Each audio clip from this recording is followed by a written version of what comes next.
I'm just getting the quiz up. Hang on. It's a good one. It's a good. We're trying to guess Martial's new club. Next club. It's Arsenal. He is such an Arsenal player. He's such an Arsenal player. He's such an Arsenal player. Arsenal player that never played for Arsenal. You should never want Arsenal players. If someone can be described as an Arsenal player and their name isn't like Thierry Henry or Dennis Bergkamp, then you do not want them. He's the most. Or Robin van Persie. Nah, Robin Persie wasn't an Arsenal player. That's why he left and came to us to win a title. True. That's not a very Arsenal move at all. Shot now. Well done, Bobby Johnson. Well done, Manchester United. It's a Sheringham and Solskjaer. Hello, welcome to United Hour, your official redcurl.net podcast for all things Manchester United. My name's Imran. I'm Colm. And I'm Nostradamus. Yes, this is welcome to group therapy. We are your leaders. Sit down, get comfy on the sofa, and we'll go through what was a pretty astonishing 2-1 loss to Sheffield United at Old Trafford. We're recording minutes after the full-time whistle in a game I don't think anyone saw that coming. That level performance and that result just out of the blue, but we'll dissect it, we'll get into it, and then we'll have time for a quick game at the end. So if you don't want to listen to any of that, just skip to the end and you can hear us make tits of ourselves. Jamie, this is all your fault. Yeah, I'll take that on the chin. Yeah, I suppose I deserve that. So, Ollie Burke is shit, right? He's still shit. Like, I don't care. He's still a terrible player. The fact that he scores a goal after having a shot which was so powder puffed it went nowhere. We fail to clear it. A few passes later, he gets the ball again. He has another shot which is just as powder puff, takes a deflection, hits the bar, bounces over the line. Yeah, I'll take it on the chin saying that he's shit, and it would be mental if he scores, but it still doesn't change my mind that he's shit. But my word, that was shocking, to say the least, that performance. So for the uninformed, on the last pod, Nick, Alex and Jamie were previewing this game, and there was a lot of confidence in the room that we would blitz them 3-4-0 scorelines of that sort. Really just kind of looking past this almost and taking it for granted we win. Colm, was there an element of that in the players as well, looking past this game, thinking it would be a stroll in the park?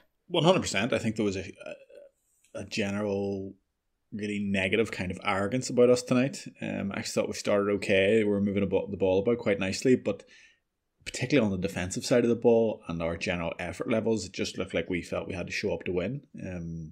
Like things would just happen for us, and like lots of players just thought, them walking onto the pitch would be enough to go and get the win. I feel like they felt that at multiple points. I think after we equalised, we immediately reverted back to that kind of thought process, only to be stung again in the most comedic of ways. And, that kind of awful ignorant arrogance, because they're not deserving of it, was mostly typified in their second goal, with players just ambling around, like giving Sheffield United the absolute keys to the box, nowhere near him, yards away, no one trying to put tackles in or put pressure on, and it was to a man as well. So clearly that is an issue with the squad at the moment, where they've maybe started sipping the Kool-Aid a little bit in terms of their title challenge aspirations. And I mean, I'm sure Solskjaer is apoplectic and going absolutely nuts. I hope he is, because some people didn't do badly, but really to a man, there was just a really awful attitude on display. Yeah, I mean, it was typified for me in the second half, where there was spells where Sheffield, even before their second goal, they were just passing it around, and our attempt to get the ball back was like, if I just run up to this player, I'll tackle him. Yeah, like forgetting that they are actually Premiership. I mean, they are bottom of the league, but they're still like professional footballers. You can't just run up to them and expect to take the ball off them. They might actually pass it around you or something. Like, it was really like lackadaisical sort of attitude. I agree. Like from the start, for me, just there was nothing about our performance. And I guess well, there's a lot to get into, so we'll go from the start. The lineup that Ollie picked, pretty strong, but the main changes came in defence. 2 defensive changes. We had Tellez coming in for Shaw, and Twanzebe making his first start for, I want to say, for ages actually in the league. No, his first start in the league this season, but his first start in general for quite a while. And I don't know about you guys, but for me, I think if you're going to make changes to your defence, I think making two is quite a lot. Is quite like, especially when one of them's. I mean, it's different with Bailly and Lindelof because they're both coming in and out of the side, so they're both fresh, you could say. But when you're bringing in Tuanzebe as a starting defender, I really think you've got to keep the rest of the back four the same. I don't know how you see that, Jamie. No, I agree. I thought the Tellez swap was fair enough because I would have liked to have seen Shaw get a rest after what for him has been a very good run of form, but an important game at Arsenal coming up after this. I just thought this is a perfect chance to give him a rest and let Tellez have a run out. But when I saw Tuanzebe at the same time, I did think that's maybe just something we're going to have to try and get Shaw through, like, to play this game, just purely because, as you say, Tuanzebe hasn't started a game this season. So changing literally half the defence at once maybe was a bit of a gamble. But the rest of the team I thought was fair enough. I thought the only other person for me that I thought was a bit lucky to get a start was Martial, but at the start of the game I could see the thinking. He scored the hat-trick against them at home last season. He's not in great form at all, so you're wanting to kind of just play him through it. Hopefully he gets a goal this game and starts to get a wee bit of a run of form back. But yeah, the concern was there in defence, just off the fact that this was Tuanzebe starting a league game for the first time this season, replacing Tellez. In hindsight, yeah, probably was the wrong move, but at the time I did think it was correct because I like to see Shaw get the rest. Yeah, I mean, like you said, Shaw does need a rest after a lot of good performances. It was just, back four never seemed settled the entire game, really. Yeah, I'd agree with that. Time, it suffered from that, yeah. Yeah, every time, they didn't come forward a lot, but every time they did, they seemed like they got to our box and seemed quite comfortable around our defence. Colm, Tuanzebe, I mean, it's hard to judge him, really, because he's playing, a game every couple of weeks and then going and not playing it again. It's difficult stop-start season for him. I don't know, what did you make of his performance? His performance was absolutely awful, but it is difficult, I think, maybe to judge him too harshly. As the team sheet's released, I'm quite excited to see him because I do think he's got a lot of potential. We want to see him get more minutes, and he really hasn't at all for a myriad of reasons so far. Lindelof was on the bench, apparently Bailly was scheduled to start, but then got a little knock and train or something like that, and now it looks pretty unwise, obviously, not to just revert back to the Lindelof thing. But he just looked, he looked like a man who hasn't played proper competitive football. He's not playing with the 23s anymore, I don't believe. He's very much in the senior squad, but he's getting 0 minutes. And therefore then to drop him in from the start possibly is a big ask. He just looked miles off the pace. He looked really uncertain of himself. He looked very deferential to Maguire, like everything, even on the ball when things weren't going horrendously for the first 10 or 15 minutes. Everything was just back to Maguire, this little kind of comfort blanket. He didn't look his normal kind of composed and confident self that we've kind of seen. He looked sluggish. He was easily bullied, and he just looked nervous throughout, and it just kind of stayed on that level the entire time, I thought. There was the odd kind of physical battle. I thought he did okay and won his share of headers and stuff, but on the ball and when they were going at him, and just in terms of fitness and sharpness, I thought he looked way off. I'm not going to take any massive, judgment of that. I don't think it, ruins him as a prospect. Though it does begin to enter into the thing where he is now, he needs to play football. And if it's not going to be at Manchester United, it should be somewhere else, either, on loan or whatever. But he's not going to, that's a clear indication he's not going to develop just by sitting on our bench. And if he's not going to get the minutes and we're going to look for another centre-back in the summer or whatever, then he has to go somewhere. And whether that's, with a view to him coming back after establishing himself elsewhere, then fair play. But just due to his injuries and due to, I think, us getting finally a bit of consistency at the back, it doesn't look like he's ever really going to get I don't think he's going to get any more minutes this season, meaningful minutes, and possibly the Europa, I assume he'll play. I don't think he'll play in the FA Cup, and I don't think he'll play too much in the league after this, so it's a really interesting crossroads for him. I think he would absolutely be looking toward a loan next year. To be honest with you, I would prefer it if he became a understudy at right back almost, for Colm Wan-Bissaka just when Wan-Bissaka needs a rest, just because I feel like you can hide a bit more at right back. Well, I think it's not a like safer we rely bet, on our yeah. right back for attacks, is it? At the end of the day, so I think it's a safer bet and would maybe serve our needs better. I don't think it does anything for Tuanzebe, really, to be honest. no, but for getting him meaningful minutes on the pitch, I guess that's one option.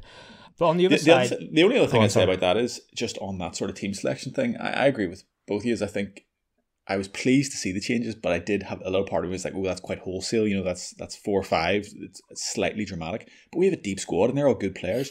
And the biggest issue I have with that is not to do with Ole, but all those players should be coming in to try and make an impact. Tele should be looking at that, and I don't think Tele was awful, but all those players should be coming in and thinking, I have a point to prove here. I want to kind of stamp some authority because I'm not getting the minutes. Tuanzebe should have been fired up for this. This is an opportunity to go and show what he can do.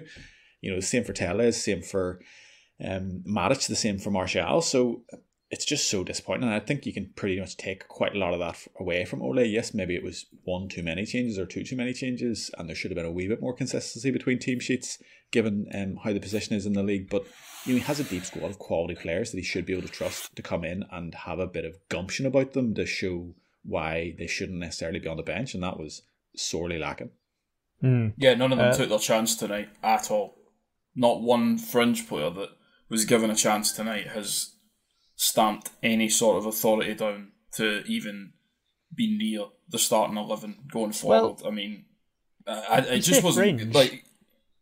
But who's fringe there? Tuanzebe and Tellez, really? They're the only fringe. Matic. I think Matic is a fringe player at this point. He I doesn't. think Matic is a fringe player. But he's not going to start games every week, is he? He's more game specialist almost. I'm not saying to start every game. I'm just saying we have a very settled 11 that I would argue that we know who is going to play in what we would class the big games or important games. Tonight was a chance just for some of the guys that have been brought in to kind of put an argument forward to say, right, I should be in the debate for when we play Arsenal, Chelsea, Man City, whoever it is, that I want to be in that argument to be in that team. And my point is, out of the guys that were given a chance, none of them have done it. Not one of them. And I think, just to be clear on that, I'm not saying it's the fringe player's fault. I'm not saying it's Tuanzebe's fault, although I do think he's largely at fault defensively for a couple of the goals and stuff like that. I'm not saying it's Alex Tellez's fault. He got an assist, his second in consecutive games. He was just broadly average. There was issues throughout the entire 11. Bruno was awful, Rashford was awful, Pogba was average, Martial was unspeakably bad. It really was endemic across the entire 11. It was clearly an attitude, and you have bad days in football. Every squad has bad days in football where they just look bereft of even a fuck to give, basically, which is the kind of game that I thought it was for us today. It was just, I think sometimes when you enter a game in a certain mindset, even though horrible things are happening in the game, it's quite difficult to pull yourself out of that. Particularly, and this should be mentioned, Sheffield United did a good job tonight, an extremely good job of doing the right things to us and making us play in certain ways, which I think is probably, underrated. Certainly the dynamite insight of Chris Sutton wasn't quite touching on it during commentary, but they really channeled us to go down certain phases of play that they were very comfortable with dealing with and took away other options that we have been exploiting recently. And our lack of continuity between team sheets and our general apathy towards this game certainly were, I think, the driving factors. But there also has to be credit given to Sheffield United for kind of, in a very ugly way, setting up the right way and being extremely hardworking in that, because they still have to do that and then get those 2 massive slices of, luck or poor play from us to even be in with a shout in this game, I don't mean to take anything away from Sheffield because, as Colm's just said, they deserve the 3 points today. No debate, no argument. Well, I actually kind of, I don't necessarily even think that, because I think their first goal is a complete howler from De Gea. The second goal is a joke of a goal to defend, and after that, we had 80% possession and they created basically no other chances. So they deserve in the sense that they defended well. But as you've just said, they've took their chances. They've took the chances they were given. They scored 2 out of 3 shots on target and defended well, fought well in midfield. So, as far as I'm concerned, that's fair enough. They deserve the 3 points. We deserve nothing from the game. For me, I mean, that's it. We were so bad that we don't deserve anything from the game is how I would say it. I think Sheffield United were organised and disciplined, but we were, I mean, I'm a United fan, so I'm solely going to focus on us, really. And we were so bad that if we had got anything from that game, I think it would have been a miscarriage of justice. A couple of points, I think, on the fringe player aspect is actually, if anything, this game did wonders for the fringe players who didn't make an appearance. So that's a boon for them. And I just wanted Tellez. I think I thought Tellez was quite poor, but I don't know whether that's because I'm just spoilt by Luke Shaw being excellent. Yeah, poor in what sense? Tellez, he just doesn't carry the ball. Like he just when he gets the ball, the first thing he does is stand on it and just kind of look around, where Shaw drives forward, he drives us forward. Tellez is happy to make the overlapping run, but he never drives with the ball, and we were lacking in that department today, I think, although he did obviously put in a good corner. I do think it's a little bit of Luke Shaw has been phenomenal lately and really showing everything that you want to see from left back. I also thought today, like, whether it was Rashford at the start or Martial after, there was nothing happening in front of Tellez. All our play was down the right, inexplicably. You know, and I don't know why that was a tactical thing from Sheffield United or whatever, but everything was Aaron Wan-Bissaka in loads of space, and Aaron Wan-Bissaka wasn't the worst by far out there today. And Greenwood had a little bit of success around this, but the left-hand side just seemed like Rashford and Martial holding each other's hand to zero effect. You know, there was nothing happening out there.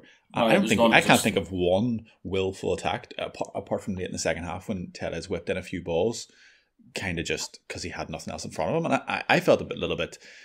I didn't think he was awful defensively. I didn't think he was awful going forward. It was just a bit meh. But he did have a few good deliveries that made chances and ultimately got the assist, which for a left back, you know, he didn't make any huge mistakes.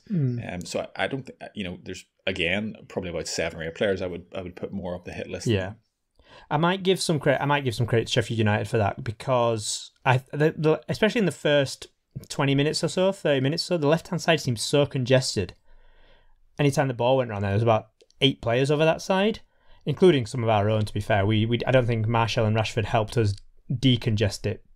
But then the ball would always go to the right, and there was a lot more room, but obviously a lot less danger. We should probably move on to, the first goal, which a bit of controversy around as the corner comes in. We know what oppositions are going to do now. They're going to pretty much every opposition we now have just flood the 6-yard box. That's pretty much the consistent tactic against us. And ball comes in, Billy Sharp nudge on De Gea. At first, I didn't think it was a foul. Now I've watched it 100 times, it probably is a foul. But a stronger keeper who attacks that with more purpose, it doesn't really matter. They just clear it all out. And if they are fouled, then it's a bigger deal because they'll obviously go down in a much more dramatic fashion. So De Gea just accepts that, you know, and then afterwards there was this like close up of him, and someone was like clearly saying to him, "How on earth have you done so poorly there?" And he like was holding his own arm down as if to say, "Oh, I was kind of pinned" or something like that. And it's just the meekest, weakest, softest, just absolute. Yeah, it's just horrendous. I really don't have the words for it anymore. I don't actually think it's a foul. I know what you mean. It's clearly clever, but is it Sharp who kind of plays into it? He clearly knows he's nudging him in a direction he doesn't want to go in. It's a corner. Do you know what I mean? It's a contact sport. It's going to happen.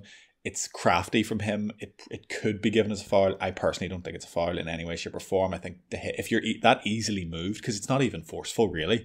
You know, he bodies him a little bit, but De Gea is so willing to accept that and be carried away and so frightful of actually going and competing for the ball properly. I actually genuinely think De Gea is looking for that, you know, to not engage the actual thing that has to happen, which is the thing that he's shown throughout his United career to be absolutely petrified of, which is just going and competing for a ball. Like, it's just abysmal. It's the keeper's ball all day, every day. 9 out of 10 Premier League goalkeepers make that a non-issue with a punch out, like a non-issue, and it's just typical. I don't know how many goals we're going to concede that are solely attributable to Gea before he eventually leaves the club, but I'm so sick of it.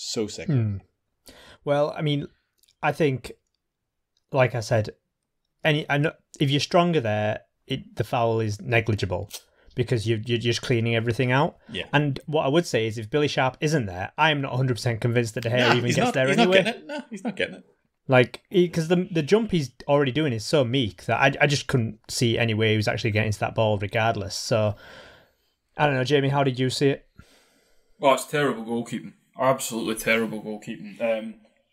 Probably getting ahead of myself, but I agree that I didn't think it was a foul. Even after seeing the replays, I still didn't think it was a foul. The only way I could kind of see it being a foul was after we have the disallowed one, not long after it, I watched it and thought, well, if you're going to disallow that one, surely you have to disallow this one. But in isolation, it's just terrible goalkeeping. It's so bad. And I don't understand why he's just so eager to seek out any sort of contact that'll... It's almost as if he looks for it. He just, as you were saying there, Colm, he looks for the contact instead of as an excuse not to go and do the thing. Yeah.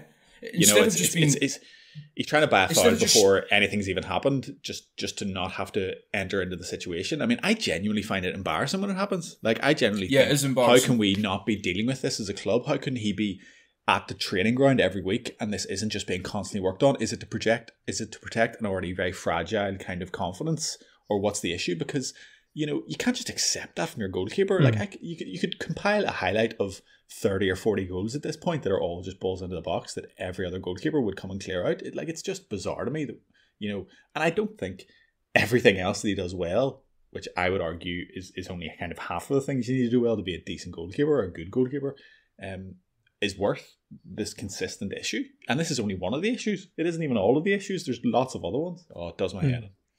Well, the thing is, Imran, you're right, Imran. Sorry, just to finish that point. Every single club will watch that goal, and every other goal that's similar from the last, say, 18 months, and that will be the tactic now of every club that's going to try and seize a big opportunity from a corner or one of those deep free kicks that's going to just be hung up into the box, just target the 6-yard area and either have one of the big looping crosses towards the edge of the 6-yard box or one of those flat zipping style cross into the box. De Gea's never getting any of them. Never. He's never going to come...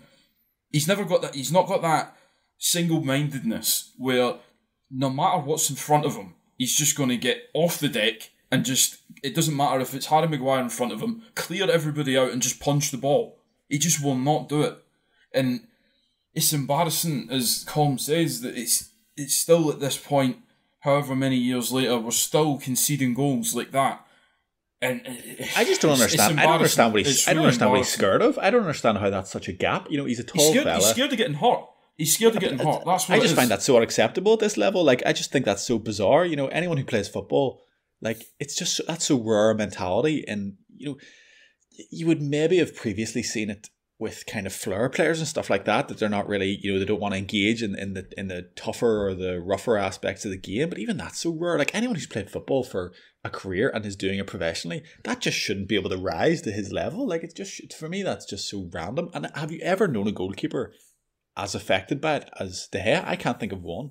And I know we watch Premier League, which, it might be different in other leagues and other styles of football or whatever, but I cannot think of a single goalkeeper that has that big of an issue with it like De Gea, because you shouldn't be able to consistently get through your career with such a glaring issue and not either confront it and overcome it or succumb to it and realise that actually, not for you, basically. Like, it's just crazy to me. The only one I can think of is probably Kepa.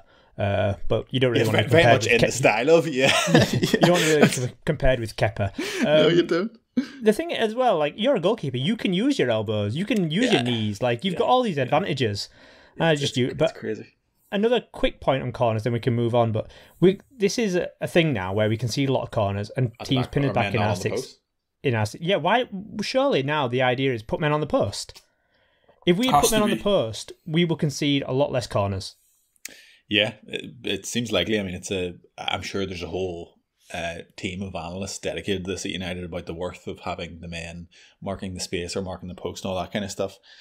I kind of get it when the ball's when the delivery is further out because it's more good. But if your ball's coming into the 6-yard box and you know it is, then all your players are in there anyway. Just get a man on the post. Yeah. Patrice Evra used to be a great postman. Yeah, postman Pat. Right, moving on. And as Jamie touched on, we actually did get a goal back. I don't want to dwell on this too much because I don't want it to sound like, oh, we got robbed of this because we didn't get a goal, blah, blah, blah. This is irrelevant to me. We deserve to lose this game regardless of whether this was a goal or not. It should have been a goal for me. Oh, the referee, poor refereeing. Yeah, it's actually the one on the head that I don't think is a foul is more of a foul. That Harry Maguire in no way fouls Ramsdale. The problem is Ramsdale in a bid to outdo De Gea jumps with his eyes closed and misses the ball, hits his chest and falls off him. Like, Maguire doesn't even massively compete for that ball. I think that's a shocking inconsistency in officiating, and the fact that VAR didn't even look at it. Well, again, questions. Well, they can't, no, because what had happened was the referee had blown immediately after. I say before the goal. Gotcha. Poor officiating. Again, daft. So if we'll play an offside for 40 minutes beyond the actual offside, but we can't let that phase of play go for 10 seconds. It's just poor. It's just poor. Shocking officiating. Shocking refereeing. It should have been a goal. They've been told now to delay their whistles, so he just messed up. Basically, he has to delay the whistle. He has to see what's going on, and then he has to go. Then VAR can check it, kind of thing. That could literally have been the last goal of Martial's career that he was robbed of there. So I did want to use this to talk about Martial because that was probably the only good thing he did, and it doesn't even count. Yeah. I thought Martial was absolutely dreadful in this game, to the point where every time the ball went to him, I was thinking, well, this is going nowhere now. I had zero confidence in anything coming from anything that he was going to do, and most of what did was terrible. So I think I was justified in that. And to me, he has not warranted starting games. And I get that Ole wants to play him into form, but it's got to be a point where it's like, well, this is just harming us. And having him up there is harming us greatly because the football is just not going through him at all. It's absolutely dreadful. Jamie, where are you? Where's your rope on Martial? I'm finished with him.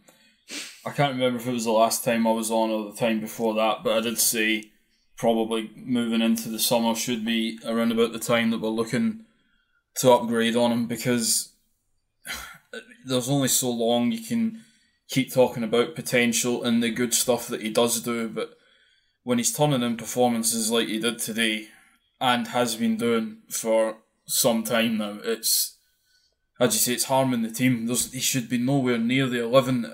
As I said, when I saw the team come out, I was surprised he was in it, but I could understand it at the time, thinking, okay, it's against the team he scored the hat-trick against. It's against the team that's currently bottom of the table. It might be the game to try and help play him into a wee bit of form, but it was absolutely shocking tonight. It was so bad. It was, as you said, he got the ball, and every time you're just like, right, well, nothing's happening then. Because he just stopped the ball, would turn on it, not go anywhere, lost the ball so many times. The thing that drives me insane with him at times is just the perceived lack of effort, where he loses the ball, and the ball doesn't immediately go up the other end of the pitch. The ball is then with, say, the defender that's took the ball off him, or a defender that's maybe 10 yards away from him. He just does not look remotely interested in trying to win the ball back at all.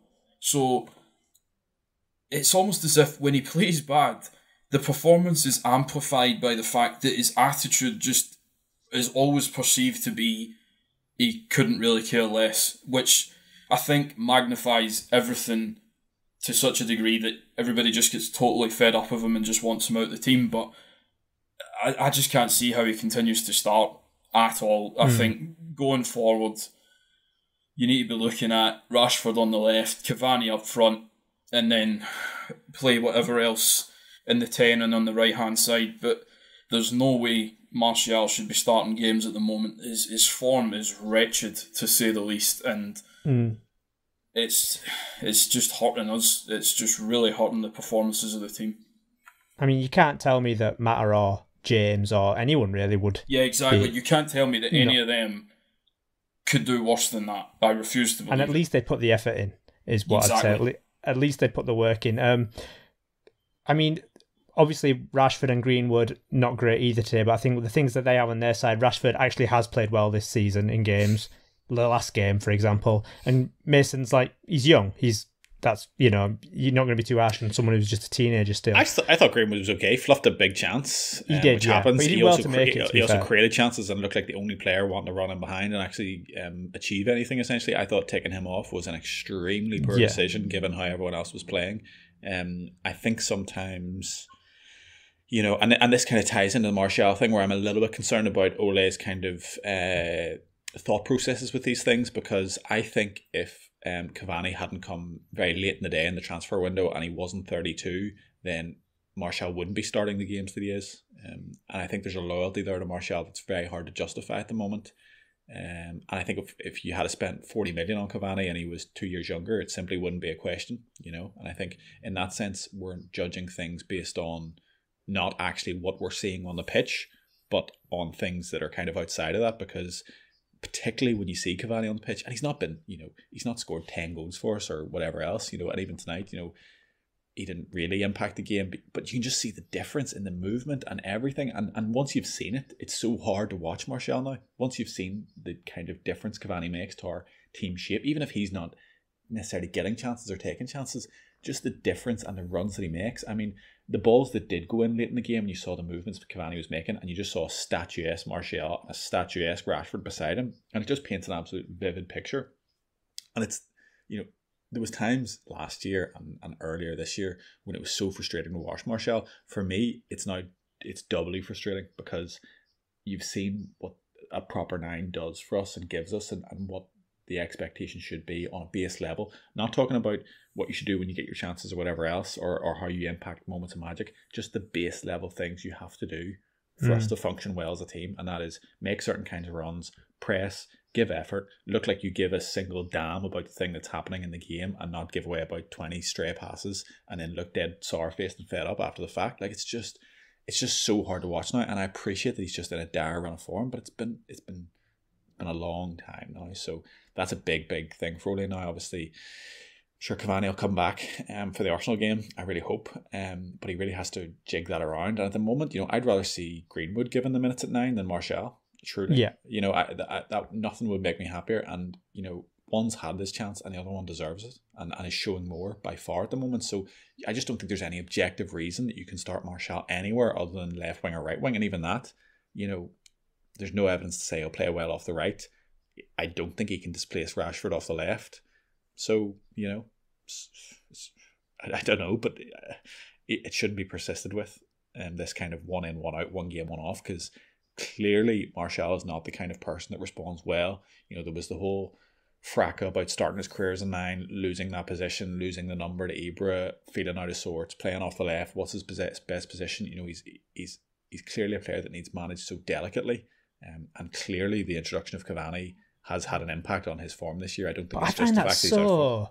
I find that so weak. I really do. Yeah, I don't know, weak mentally, yeah. Yeah, but that's something that has been so true of our squad for the last 5-6 years, and is still there. Now we've come on so far with the likes of Bruno being brought in, with the likes of Cavani, I think, as well, and Luke Shaw coming to the fore. Fred has stepped up. I think McTominay gives you a lot in that respect, but there's still elements of weakness about this team that have been a big issue, and that's been a consistency issue. That's always been the case with Martial. That's always been the case with De Gea. That's always been the case a little bit with other players, you would say, and we are moving out of that as transfer windows go by, but those players are still there, and we shouldn't necessarily be surprised when we get performances like this or inconsistencies like this, because that's been the hallmark of United for a good few years, and there's certain players that are consistent throughout that period of time. So we have one goal for United to talk about. We scored a header, yay. Maguire actually directed his header into the corner, shockingly. He picked the right game to do it as well, I guess. But no, it's a good corner from Tellez, good header. We need more of them from Harry. But the thing about this was, I don't know about you guys, but you're often in these games where we've been a goal down and we get the goal, I feel like right now, here we go, we'll push on. But in this game, just because of how dreadful we were, it didn't feel to me like, we're definitely going to go out and win this now. I was totally the opposite. I thought, sweet, that's the game won. Happy days. 30 minutes left, I think. It was 35 or 25 or 30 minutes, something like that. I was like, there's no conceivable way they're going to score again. We're definitely going to win this. And see, even that dreadful thing, I get we were really bad, but we dominated the ball. We moved it about well. It was just everything. Moving it I don't think we were moving it well. Well, we dominated the ball. Moving it well in terms of... We kept possession. I mean, we didn't give it away too cheaply until it kind of got to the final phase. I think Martial was the only one you could say is super guilty, and Bruno probably, but usually excusable. It was just that everything was just a level too slow, and everything was, and I do think there is something in the kind of Matic, Pogba. Matic does a lot of good things, and I don't think you can lay blame at his feet, particularly in this game. But he does dwell on the ball, and he does slow things down in a way that a Fred or McTominay doesn't, I think. But just across the board, I thought the general structure, the general manner of playing wasn't actually awful. It was just that it was all just too slow and too ponderous. But I don't think it was inherently, terrible. I think it's more just when you have that kind of domination on the ball and do so little with it. Obviously, the reflection is that you've been super, super, super bad. But like, I thought the team was set up probably decently and was doing things the right way. But you just can't be that level below the sharpness required, particularly off the ball. When the other team's digging in so hard and working so hard and playing with such a negative setup, it just I don't know. I don't know, Jamie. Do you agree with that? I feel like you were, especially in our chat, lamenting how terrible we were on the ball. I thought we were absolutely terrible in practically every aspect, and I'm not just saying that for effect. I must have wrote in our chat about 10 times just about the passing. The passing tonight was some of the worst you'll ever see. For all the terrible commentary that there was again on BT, the point they raised kind of midway through the second half was, I would love to see how many times Man United have turned over possession. And it must have been, I don't even know, close to 20. The amount of times we just passed the ball so cheaply. And I know you're saying, Colm, it was in the final third. 10 of those were Martial on his own. But you can't comment for that. No, but what I'm saying is, you said it's the final third. I didn't even think 5 or 6 times I counted at least in the first half. It wasn't even in the final third. It was in the middle of the pitch.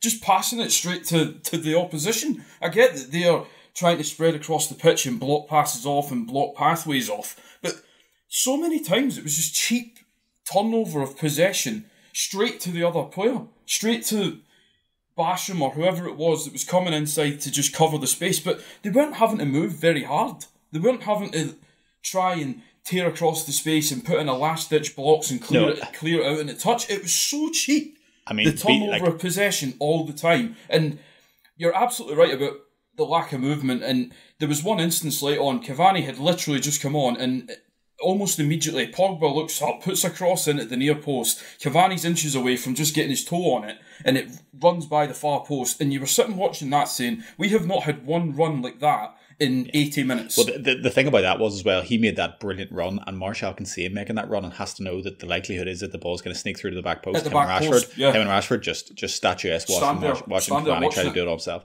But I just think, I'm not saying we were good by any measure, but I just think it was more of a team-wide kind of level of effort and kind of desire. I just don't think it was there today across the board. And, I think there were lazy passes and misplaced passes, but I agree with Jamie. I don't think we stressed Sheffield United at all. Sutton was eulogising about, the 90-year-old Phil Jagielka, who got absolutely torn to shreds last time he played against United, like embarrassingly so, which was never really mentioned. But, I don't think we put them under any real pressure at all because we were just content. I think we almost got lulled into this kind of, our opinion before the match was with this will just be easy and this just will happen without us having to actually make it happen. And that was almost by completely ceding possession to us. I think Sheffield United actually lulled us even more into that throughout the game, where it was just like, and minutes just seemed to drip by. Like the game just seemed to pass by without incident. And I think that's something that happened to us a lot last year under Ole, where teams would just kind of sit in, we'd play in front of them, and the game would just kind of seep past without any real chances, without any real things of note happening, and without us ever really dialing up that kind of pressure on teams that we've actually been able to do this year.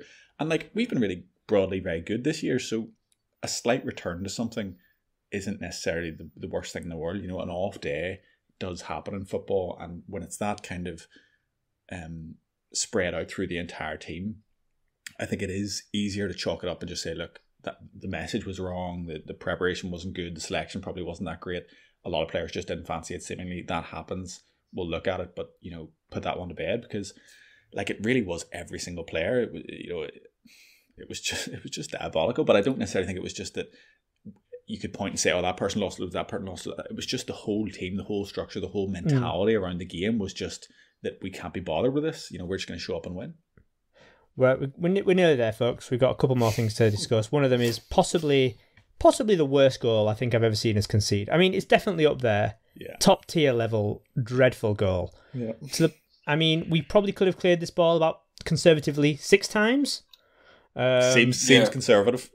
Yeah, we let Ollie Burke have the same chance twice for some reason, because it wasn't a warning enough for us to see that he had space in the box the first time. We had to make sure he could have it the second time as well. For what reason, who knows?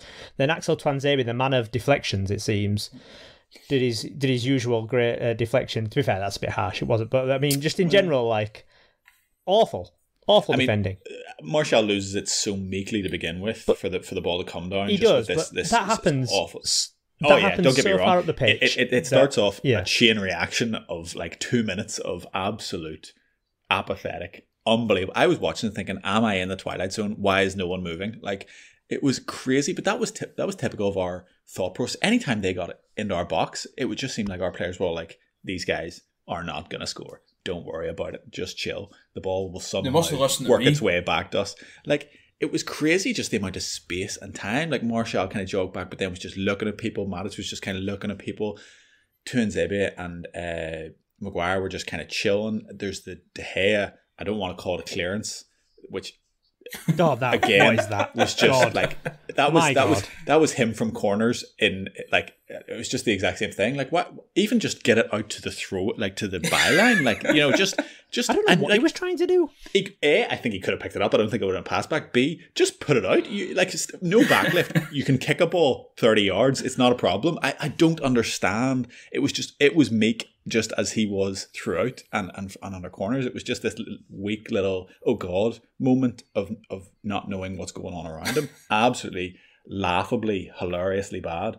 And then also, and this was my biggest criticism of throughout the match, when the ball comes back to him the second time, Tuanzebe has to get out to him. You know, he just stands and looks at him, waiting for the head shot. So did Pogba and Matic as well. Yeah, exactly. Bruno's the only one who runs to him, and he's behind him. To be fair, but when someone hits a shot and the deflection doesn't happen, like in the first 2 yards, you know, if it does happen in the first 2 yards, it's much more likely to come back out the way. You know, you're much more likely to kind of be in control of that deflection, or it's going to go up and over. The closer you are to your goal and the further you are away from the ball, the worse it's going to be when the ball takes a deflection. That is well known, and it's very obvious why that's the case, and that's exactly what happened. Just lazy stuff when you've kind of struggled so much in a game already and been, you know, gifted. In fairness, I thought Harry Maguire was quite good. I thought the way he used the ball was pretty good. He skipped out to Nzebe a lot and zipped it around, you know, wide to actually get us to move it a little bit quicker. A few nice long balls, and then scores a very good header. You know, Harry Maguire, for me, best player for us on the pitch by a distance. But to kind of earn at least that little bit back into the game and think like you've got 30 minutes here to go and win it, which would have been an excellent win given how awful we played, and then to have that sequence of play, like it just shows how big the kind of malaise was that was infecting our whole team. Where even having, you know, partaken in such a tripe game of football for 60 minutes, managed to be gifted your way back into it, and then just to go right back to playing football like that. I wouldn't even call it football, because it wasn't about football. It was just about running around and doing your job. Shocking. Well, I'll give you a little look behind the curtain of my football watching. Exciting. I watch on BT Sport Online, so I'm probably about a minute delayed, maybe. There's a bit of a delay when BT Sport Online, but anyway, I'm watching the game. I went on the CAF and I saw someone post, shit, what the F is that defending, right?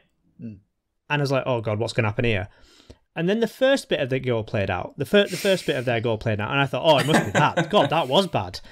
And then it just continued, and I was like, what the hell is going on? I couldn't comprehend it. But yeah, awful. I think it's when things like that happen, you know, there was just no way we were ever going to win that game tonight. Yeah, no way we deserve to win that game. When something like that can happen in a Premier League football match, just send the boys in there, you know, blow up the whistle at the 65th minute or whatever it was, and just head in for a shower. Well, Ollie certainly didn't think that changes would help, because I mean, I'm often left perplexed by Ollie and his subs. And to be fair, on the last pod, Nick gave Ollie a lot of credit for getting Bruno into the game when he did. But I think it's a lot easier when it's Bruno you're subbing on than when it's anyone else in our team, I guess. But for the life of me, I cannot understand how a performance like that can warrant only one sub after 62 minutes and then the next two after 83. I mean, I went for my halftime bathroom break, as I always do, and I was sitting on the toilet thinking, I wonder, will he make 3 subs at halftime and just not worry about injuries? That's genuinely what I was thinking to myself. Like, would he be that brave? Because that's what was required. yeah, like I just cannot understand how you would see that performance and think this doesn't need to change for at least another 20 minutes. Like, and then like we've said already, how Martial survived the 90 minutes, who knows? But I mean, it's just really like you're asking Van de Beek to come on for the last 8 minutes and do something that's like nigh on impossible, really, in that sort of game. And yeah, I couldn't. I mean, I've given Ole a lot of credit over these last few weeks, and he's deserved it, to be fair. Like, he's done a lot of good things, but this substitution things, I don't understand it, really. Jamie, how do you see that from his use of the bench? Just really poor. I mean, it's not even just the fact that it was one sub. The one sub he'd made before the 80th minute was Cavani for Greenwood. So as Colm's already said, Greenwood didn't deserve to come off. It was absolutely Martial that deserved to come off. So even the first or Matic, someone you need a goal at the end of the day. Yeah. You know, like so, why not play with two strikers? Whoa. Yeah, that's what I was thinking. Like, why not go? They got three at the back. Why not go 4-4-2? Put two players in between their three centre backs, and then you've got your wide wing as well. Like, change it up, but we didn't change it up at all. But I just. It's not even that. It's not even just that. I mean, he got the first sub wrong, in my opinion, but then after like 52 minutes or something, they kept saying, like down at the side, because they kept putting the camera on it, Mata was out warming up, McTominay was out warming up, then Van de Beek goes out and warms up, Cavani's been out there since the 30th minute. And you're sitting thinking, right, that's some good options though, because you're thinking, right, put McTominay on and try and speed up the midfield a bit, because we are being really slow in any sort of movement. Maybe take Martial off and put Mata on and try and get some good movement in and around the edge of the box, because we're just not having it at all.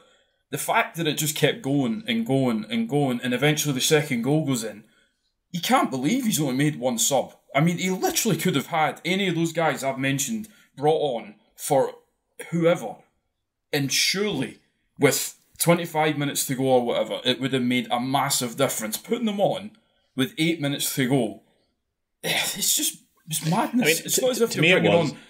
To me, it was just like that archetypal game from last year where, you know, it seemed like even though they would create no chances, some wondrous sequence of play would cause the ball to go in our net, usually a catalogue of errors from our own players.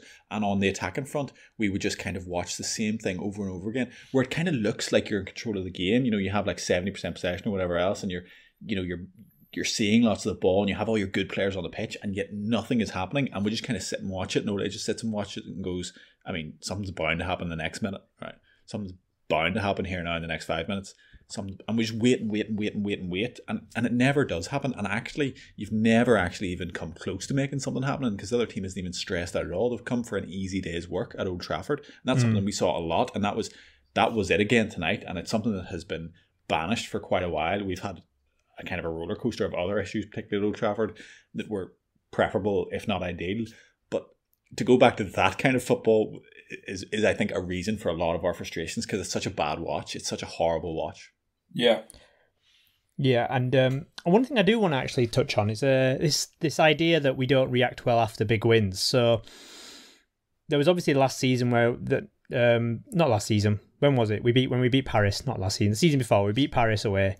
Came back. That was at the end of our good run. We came back and we lost to Arsenal pretty meekly. There was Paris this year again. We came back and Ollie was saying, "No, we've had big wins and then we've done poorly afterwards, so that's probably why we got this 0-0 at Chelsea dogged result kind of thing," right? Yeah. So you could say that the 3-2 win over Liverpool, even though it's the FA Cup, even though like changed teams, whatever, it's probably our biggest win of the season, really. Just because it's Liverpool, and this is how we come back from it. Is this a problem, Jamie? I think it is. Yeah, because... And why? What is it? It's just... It's all about mentality, isn't it? As we said, like, the attitude of the players for most of the game just was terrible. It just wasn't there at all. And if you look at that in isolation, you think, yeah, one off one of those performances, it happens, just take it on the chin and move on. But it keeps happening, as you say, it keeps happening after big wins, big efforts that result in good results, and these are results that you think, right, this is it where we can actually now start to go on a bit of a run and really put a marker down to show that we're starting to really move forward as a team. But it just keeps happening. And the fact that Ollie feels like he has to address it and mention that, yeah, we get a good result against the big team, but it's the following up of that in the next game that we need to improve. The fact he's even referencing that shows that he believes it must be a problem. And it's been proved again tonight, big style. So it needs to be rectified as soon as possible. But then, also it's a question of what can be done. I mean, perhaps previously he's been guilty of playing the same team over and over again, and that there's a general weariness there, or there's maybe a kind of an emotional dump after a big win like that you then can't get yourself up for the midweek game or whatever when it's the same 11. But you can't even really level that criticism. This was kind of a new approach from Ole, where he actually made quite a few changes, which isn't something he's been wont to do very often in the last year and a half or so. This was even a different approach in of itself. But if the kind of mentality behind it and the messaging and the culture is the same, I guess it doesn't really matter who comes into play, because it's already that tone's already been struck, before the match or as the match starts or whatever else. But it's very discouraging. But equally, we said it a few weeks ago, like the concern for, the season's still going extremely well in the league, don't get me wrong, but the concern for us in terms of inhabiting this lofty position was not the quality of the players that we have, it was the mentality of the players, that ability. That's what makes a championship team. It's not necessarily how good all your players are, because then, Moneyball always wins, and lots of teams would walk it when they don't. But it's having that kind of culture and that kind of mentality that you can go week in, week out and still get the results in the difficult games. And I also believe that a championship winning team, their bottom level is not that low. You can't be that bad. Like, when the Cities and the Liverpools lose games, they're having 30 shots on target and a keeper's having a unbelievable display, and they're, whatever, they're still creating and they're still dominating, they're still looking decent. There might be comedic errors and big issues, with individual players letting them down, all that kind of stuff. That happens to every football team. But I don't necessarily see them having those kind of performances, and perhaps that's just because I watch a lot more United than I do of them, possibly, but that's just still where it feels like we have a ways to go. But again, to the point I made earlier, I think it's some players that have been here a fair while that are more the issue than kind of the newer additions. So I think there is still a positive trend in that sense to get where we need to be. I don't think you can have any doubt that there's an improvement, and one game doesn't really impact that, provided it is just one game here and there, Yeah, well, we've talked about our poor record. Well, we haven't won a game against a quote-unquote top six in the league this season, and maybe this is what Ollie was thinking. If we don't win one of those games, then we can't have a bad result afterwards. It's genius, actually, if you think about it. Yeah, he's playing 4D chess. One good omen from this, and this is the thing. So this was the second half of the season start. The first half of the season started with a ridiculous 3-1 loss to Crystal Palace. So, So this was the first game of the second half of the season, was it? Yep. This is the Sheffield United, the first team we played twice this season. So this was our first quote, because this is game week 20. So yeah, there you go. That's a good omen. We're going to win the league.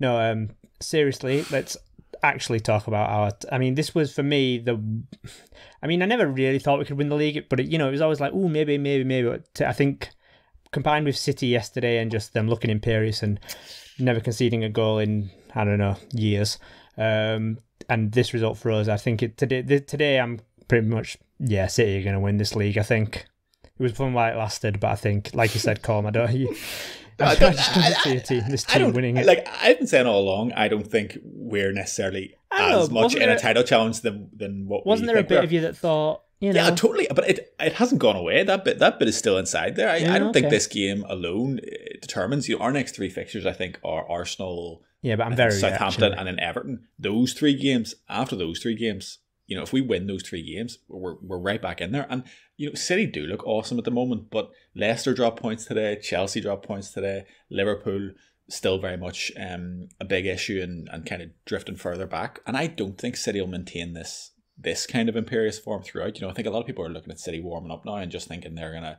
blitz the league for the rest of the year. I still think they're a frail team in certain senses, and I don't expect them to kind of keep that up throughout. So the jury's out on this performance. If the next three games go well or poorly, then we'll know more. But I wouldn't be making any kind of... That's the problem. It's all too reactive, Imran. this I'm was very so reactionary. bad. This was so bad that I think you can almost take very little from it.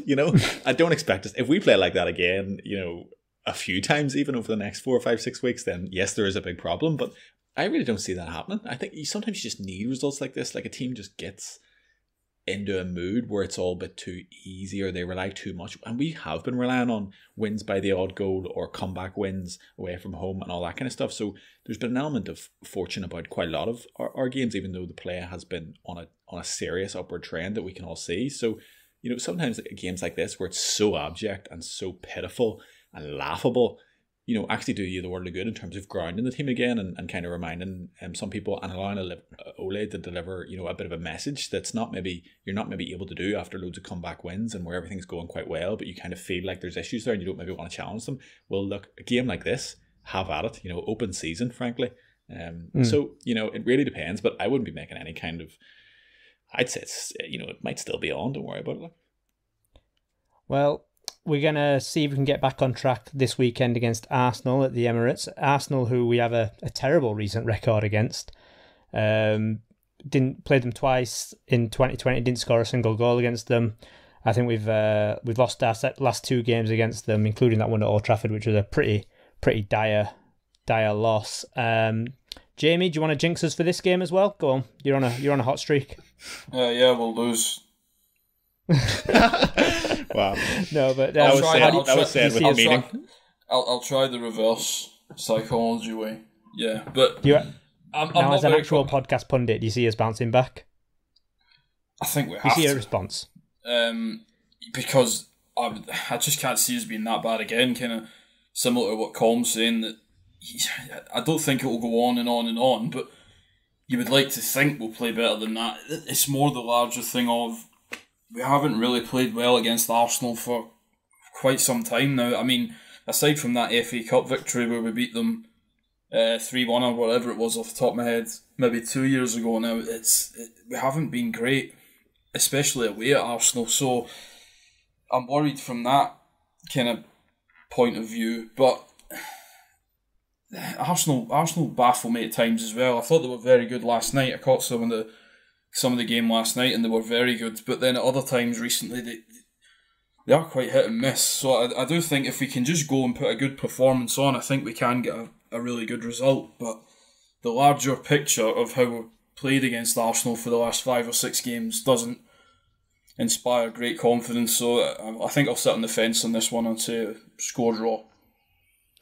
I mean, a lot of the big games this season are obviously 0-0 just because neither team want to lose, but I think Arsenal, being so far below us in the table, probably don't see this as a game that they can't avoid defeating and might go for it. But they are a bit of a hit and miss weird team, as you say. A lot of young players in there. They've got that Smith Rowe and they've got the hot thing at the moment, which is Saka, who, I mean, Colm, terrific player, Saka, and we know you love waxing lyrical about opposition players on this pod. So I do, and also I'd like everyone to know that me and Reese have been talking about Saka all year. I think he's a fantastic player. I think he's very obviously a super player.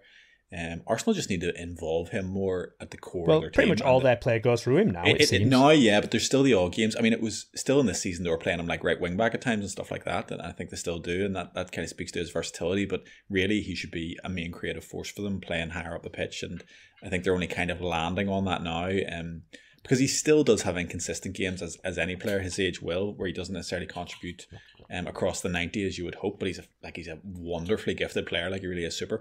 But I can't stand Arsenal, and I can't stand Arteta's Arsenal. I find them so negative at times as well, particularly in the big games. So I expect them to come and play like that. I see what you're saying about them sort of playing catch up in the league, but honestly, I see Arteta as a very kind of be solid and then go from there, particularly in the big games, particularly with his Arsenal squad. I think he knows the limitations of it, so I expect them to kind of usually do what we kind of do to other teams, and I think that's why they've been quite successful against us. They tend to sit in and just make it a bit just competitive and a wee bit nasty and stuff like that, and I'm hoping we'll have enough here to just kind of breeze past them a wee bit, so I am expecting a good performance. But Arsenal just kind of fill me with dread, not because they're particularly good themselves, but they just seem to have our number lately.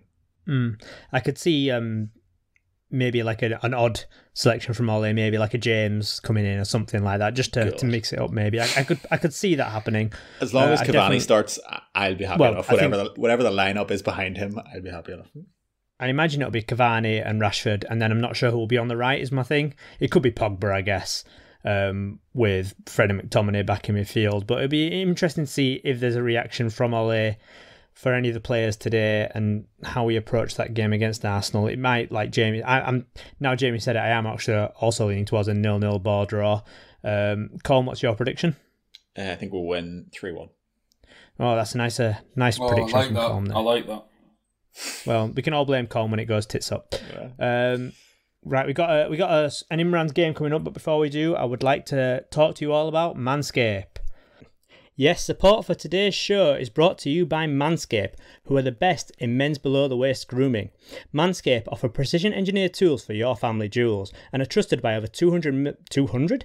That would be a lot. It's 2 million men worldwide. Join the movement for all your below-the-waist grooming needs. Now, Jamie, we know you have been lovingly talking about Manscaped on the pod, and you've had a couple of uses on it and enjoying it, yeah? Yeah, very much so. Very much so. Big fan of Manscaped. Well, I'm glad to say that I have also joined the club. Yes, I used my Manscaped the other day, and I have to say it's actually, you were right, it's fantastic. It really is. I mean, the razor is brilliant. You enjoy using it then, yeah? Really did. Comfortable. I mean, I was a bit wary because, putting something down there, but it's a bit dangerous. It's a bit. Well, I live for danger, but it's nothing to worry about. I mean, it's a fantastic razor. It really gets the job done. And I have to say, I mean, I am a man with sensitive skin. Yeah, it's true. I've been moisturising since the age of 4. But the actual creams and everything that come with them are really good on my skin. Fantastic. Can't speak highly of them enough. Yeah, really do the job. And much like your girlfriend, my wife was very, very, very approving. In fact, she said, and I quote, "Finally, your podcast has been useful." So that's good. That's good to know. So yeah, get all your Manscaped grooming needs at manscaped.com. And what code do you have to use, Jamie? The code that you have to use, troops, is United Hour. That gets you your 20% off, and it also gets you free shipping, so make sure to check it out. Right. So yes, that's manscaped.com for all your male grooming needs. Use the code United Hour to get 20% off and free shipping. That's manscaped.com. Do it and support the pod. Thanks very much. Right, now it's time for Imran's Stupid Game. A wonderful game of football in which Manchester United have won convincingly. But it was a breathtaking match, absolutely brilliant. Shocking. I'm disgusted with it. Right, we've got two regulars here. Back the winner of last week, and usually the bester of Jamie. We got Colm. Hi, Colm. Hey, Emran. We found last week that you're actually competitive with these. You pretend not to be, but you actually are quite competitive with them. I'm also, I think, undefeated. You are undefeated. So, Jamie, this is one for you this week, isn't it? You feeling good? Not really. The way Colm shrieked, the way he shrieked 15 on the last game kind of signified how much these games mean to him. I'm swimming against the tide a little bit. That one. Right. 15. So, as everyone might have worked out, this game is totally ripped off Richard Osman's House of Games. Basically, he's my inspiration. So this one is called Rhyming. Yes. I'm going to ask you two questions. The answers both rhyme with each other. Does that make sense? No. No, I think so. Rhymes. Gotcha. It rhymes. So basically, I could ask I'm trying to think of it. I should have prepared this, but I didn't. So I'm thinking, if I said Tottenham midfielder and what you do with your eyes, you'd say Harry winks, blinks. Get it? Yeah. Yep. Sadly, I think I do. Right. So there'll be two answers. The first one is nothing to do with football. The second answer is a United player, ex or current. Okay. Right. It's always a United player's second answer. Right. First one could be anything. We won't. Do you want to take it in turns, or do you want to just say your name? I'll leave this. We'll just buzz in. We'll buzz in. Right. So Colm say Colm, Jamie say Jamie. That's your name. Right. Here we go. So question 1. The subject of the Andrew Lloyd Webber musical Evita and midfielder of the same nationality who signed from Lazio. United player signed from Lazio. In 2001. Go ahead, Jimmy. Jamie. Go on. Nah, I can't remember her name, but Juan Sebastian Veron is the second part. That's half a point. It's Eva Peron, Juan Veron. Oh, yeah, that's right, yeah. Eva Peron. Right, number 2. The stance a left-handed boxer would adopt, a United fullback who had his second goal for United robbed off him by Jesse Lingard's back. I can't think of the United player. Yeah, go on, Jamie. Southpaw Luke Shaw. Correct, Southpaw Luke Shaw. Yeah. Well I done. don't feel like that's the easiest clue for Luke Shaw. Well, I'm trying to make it a bit difficult. I can't say left back of now. There's only 2. Right, this one's a bit easier one for the United player. So, fingers on buzzers or lips on microphone. Right, that sounds wrong. Game, which when put through a thesaurus would be called Honesty versus Challenge, and player who affectionately is known as Chocky. Jamie. Truth Was or that Dare, Jamie? Brian McClure. Yeah, Truth or Dare, Yep. Brian McClure. Truth or Dare, Brian McClare. Yeah, good one. Good one. Right, Jamie is 2.5 up. Jeez. The crown is at risk. Go ahead. I know, get back into this. Right, next one. Informal slang for having an affair, a 99 Champions League photo opportunist. Could you repeat the first part? Informal slang for having an affair. Nah, not a clue. Jamie. Go on. Playing away, David May. Yes, well done, Playing Jamie. away. Playing away, David May. I'd be worried if I was Jamie's girlfriend, right? Jimmy, you're on it tonight. You should have been out there for United this evening. He's been revising, I think. He's been getting up on his rhyming. Yeah. Jamie's actually a freestyle rapper in his part-time. Right, this is a bit of a long one, so pay attention.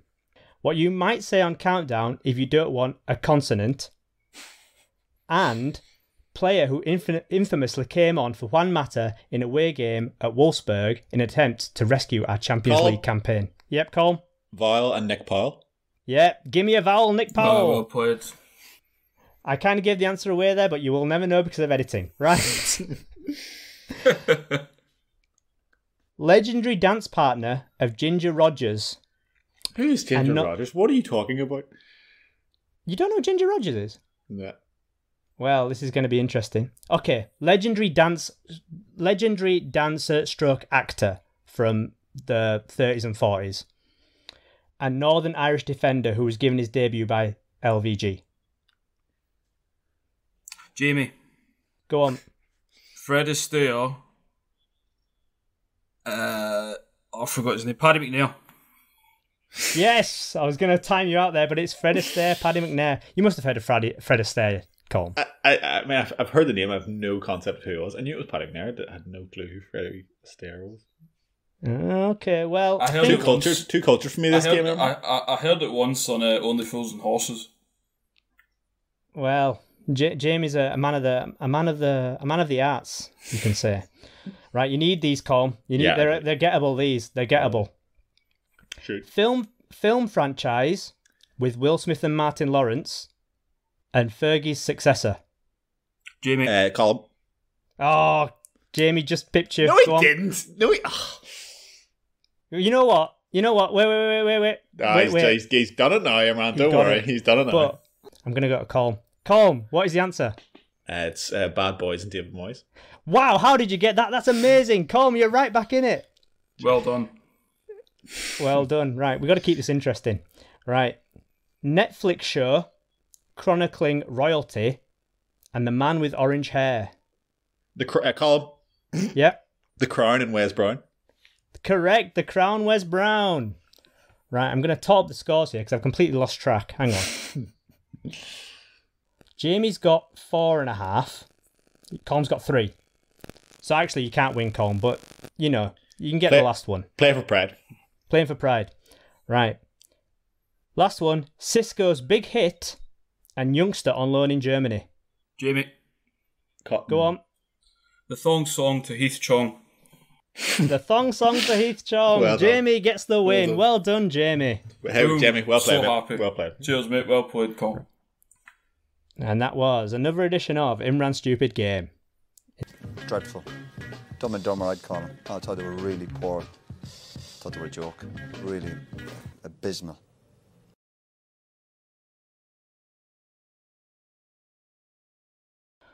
Right, so that's it for another edition of United Hour. We'll be back after the Arsenal game. We're not sure who else. We should probably actually plan in advance who we're actually going to have on these on these columns. Let the people know.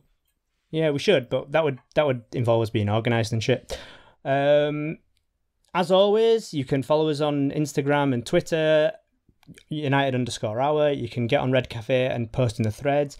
And we would really appreciate if you left us a 5-star review on iTunes or Amazon or wherever you get your podcast. Can you get your podcast on Amazon? Maybe. You can get anything off there these days. Right. So yeah, until then, cheers, Colm. Cheerio. And cheers, Jamie. Good night, troops.